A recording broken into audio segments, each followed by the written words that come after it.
इकडंच आलेले आहे आणि बँकेत चालले. जरा बँकेमध्ये काम होतं माझं म्हणून मग तर बँकेत चालले.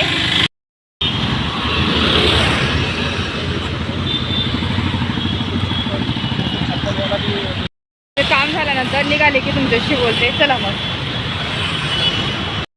बँकेतून तर आले आणि माझा तर आज मंगळ की चतुर्दशी आहे. आज तर उपवास आहे माझा. काल पण उपवास होता श्रावण सोमवारचा आणि आज पण उपवासच आहे. तर मी आता ना आद्विकला आणि दिशूला मॅगी करून देत आहे. तर म्हटलं मॅगी खाते, सकाळी खाल्लं आहे त्याने. तर आता मॅगी करून देते गरमागरम. आणि चला मला मशीनला कपडे पण लावायचे आणि नंतर बोलतो तुमच्यासोबत. तर दुपारच्या वेळेत ना अर्धा तास पण राहिला ना आपल्याकडे, मुलांनी डिस्टर्ब नाही केलं ना, तर अर्धा तासामध्ये आपले बरीचशी कामं होतात. तर तसंच माझे आज बरेच कामं झाले. तर मी बँकेत तर सकाळी गेले होते, पण मग बाकीची कामं बघा एवढ्या एकच तास एवढं पकडायचं. 1 तासामध्ये इतके पटापट कामं आवरून टाकली. कारण की दिशू पण झोपली होती, नादविक पण शांत बसलेला होता. आज काही कोणी त्रास दिला नाही म्हणून ना माझी कामं पटापट झाली. आणि दुपारच्या वेळेचा मी हाच उपयोग करते. कारण की बघा सकाळी तर आपली कामं असतात आणि संध्याकाळचं तर आपल्या मुलांचा अभ्यास असतो किंवा नाही का घरातली कामं, स्वयंपाक वगैरे असतो. मग आपल्याला दुपारच्या वेळेस ही कामं झाली ना तर आपला लोड खूप कमी होतो.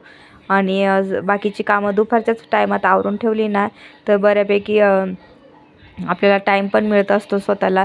थोडंसं कसं जर 1 तास पण मिळाला ना आपल्याला स्वयंपाकाच्या आधी 4पर्यंत, 3:30 किंवा 4ला असं 1-1-1.5 तास पण मिळाला ना संध्याकाळचं स्वतःसाठी तरी खूप असतो. म्हणून मग दुपारच्या वेळेस कंटाळा न करता तर आपण ही कामं केलीच पाहिजे, म्हणजे आपल्याला नंतर वेळ मिळत असतो.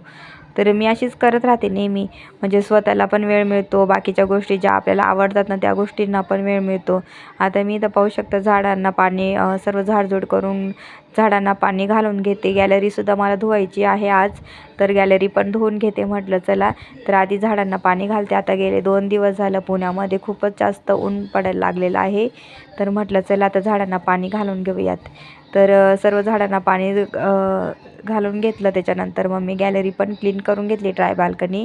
आणि इतकं थंड जर आपण ड्राय बाल्कनी क्लीन केली ना असं मस्त छान गार वारा इकडे झाडांना पण टाकलेलं राहतं ना, एकदम गार वारा येतो हॉलमध्ये. म्हणून मग मी नेहमी इथं ना उन्हाळ्यात तरी रेग्युलर 2 टाईम तरी पाणी घालत असते. तर इथं सर्व क्लीन करून घेतलं आणि झाडं पण खूप छान झालेली आहे इथे आणि खूप ग्रीनरी आहे ना, म्हणून खूप भारी वाटतं तेवढं स्पेसमध्ये. तर खूप छान वाटत होतं. म्हणून मग मी दुपारीच ही कामं आवरते. कारण की संध्याकाळी मला ना मुलांचा अभ्यास घ्यावा लागतो. आद्विकचं तरी एक्झाम चालू असल्यामुळे मला रोज त्याचे क्वेश्चन पेपर सॉल्व करून घ्यावे लागते. त्याच्याकडनं लिहून घ्यावं लागतं की कसं लिहिणार काय नाही का. आधीच प्रॅक्टिस सिलेबस दिलेला असतो, तो मी रोज रिव्हिजन करून घेत असते त्याची.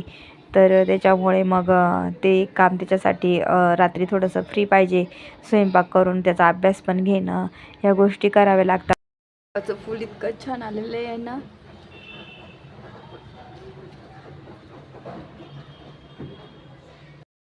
तर जस्ट माझी गॅलरी पण क्लीन झाली आणि झाडांना पण पाणी टाकलं, मशीनला कपडे लावले.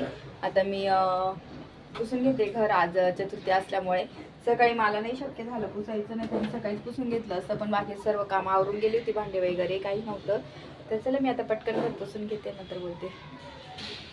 तर मग बाकीचं तर झालंच होतं, गॅलरीमधलं आवरलं सर्व माझं. तर मग मी लगेचच फरची पुसायला घेतली.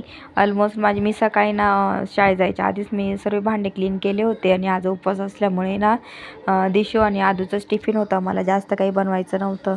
म्हणून मग माझी ना बरीचशी कामं होऊन गेली. त्याच्यामुळे खूप बरं पडलं, म्हणजे माझा ना तेवढाच वेळ वाचला. दुपारी मग माझी कामं पटापट झाली. जसं जसं वेळ भेटतो ना मी तशी त्यावेळेस उरकून घेते. असं कंटाळा नाही करत जाऊ दे नंतर करेल असं नाही करत. म्हणजे त्यावेळेस केलं ना तर मला बरोबर दिवसभर म्हणजे स्वतःला थोडंसं आराम करायचं राहिलं ना तर आराम पण करू शकते. किंवा नाही का दुसरं काही कामं असतात, आता एक्झाम चालू असल्यामुळे मुलांचे पेपर चेक करणं हे त्या गोष्टी असतात. म्हणून मग वेळेच्या वेळी अशी कामं उरकत राहते ना. आद्विक पण इथं दिशू झोपून घेते, तिला बरं नव्हतं तर ती झोपली. आणि आद्विक पण बसलाय मग कार्टून बघत. आणि दोघांचं ना असं जर जागे राहिलं ना लयच मस्ती करतात, मग त्याच्यातच माझा निम्मा वेळ जातो. पण कधी कधी ना असं छान मला पण आज जरा ना रिलॅक्स झालं, कारण की ओरडावं नाही लागलं. नाही तर दोघं इतके ओरडायला लावतात ना अक्षरशः बापरे. तर मस्ती खूप असते त्या दोघांची. एवढ्यात माझं घर पुसून झालं, बरेचसे कामं होऊन गेलेले तर ना असं जर ही कामं राहिली ना तर घरामध्ये इतकं अनफ्रेश वाटतं ना, मला तर अजिबात आवडतच नाही. त्याच्यामुळे मला ना ही रोजची कामं ना रेग्युलर असतात ना ती झालीच पाहिजे वेळेमध्ये. आणि साईड टू साईड मी कपडे टाकले होते, तिकडे कपडे पण झाले म्हणजे ना बरोबर 1 तास माझा हा पूर्ण मस्त कामं उरकून जातात. आणि आता मग 2-1 तास मला मिळतात संध्याकाळी, 2-2.5 तास. तर तेवढंच मग मला काहीतरी नाही का दुसऱ्या गोष्टी करता येतात, त्याच्यामुळे मग बरं असतं.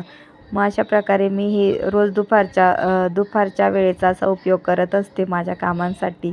असं नाही का शाळेतून येते चल संध्याकाळी करेल, असं मी कधीच करत नाही. दुपारी ही कामं उरकून घेते आणि मस्त छान थोडासा 1 तास पण मला भेटला ना, अर्धा 1 तास बस शांत, तरी मला भरपूर आहे. म्हणून मग मी दुपारच्या वेळेचा हा उपयोग करतच असते. कधीच कंटाळा करत नाही. नाहीतर कंटाळा केला ना तर मग नंतर खूप आळस पण येतो आणि कामं सगळी रखडली जातात आणि संध्याकाळी मग एवढी करायची खूप लोड पडतो. म्हणून मग मी दुपारच्या वेळेसच ही कामं माझी उरकत असते. माझा स्वयंपाक रेडी झालेला आहे. मी दिवाबत्ती पण केलेली आहे. तर तुम्हाला दाखवते मी स्वयंपाकात काय काय केलं. तर मी इथं रात्रीच्या जेवणाची पण तयारी केली. तर इथं मस्त छान भात केलेला, मस्त मसाल्याची भाजी केली चवळीची, इतकी छान लागते ना ही. तर मी मस्त चवळीची भाजी, भात आणि चपात्या हे केलेलं होतं. इतकं छान लागतं ना हे जेवण खरंच. तर झाला माझा स्वयंपाक झाला आणि काल वरण भात भाजी चपाती केली तिनं, म्हटलं आज नको. तर म्हणून मग मसाल्याची चवळीची भाजी, पातळ आमटी केलेली आहे, भात केला आहे, मस्त कांदा लिंबू सोबत खूप छान लागते.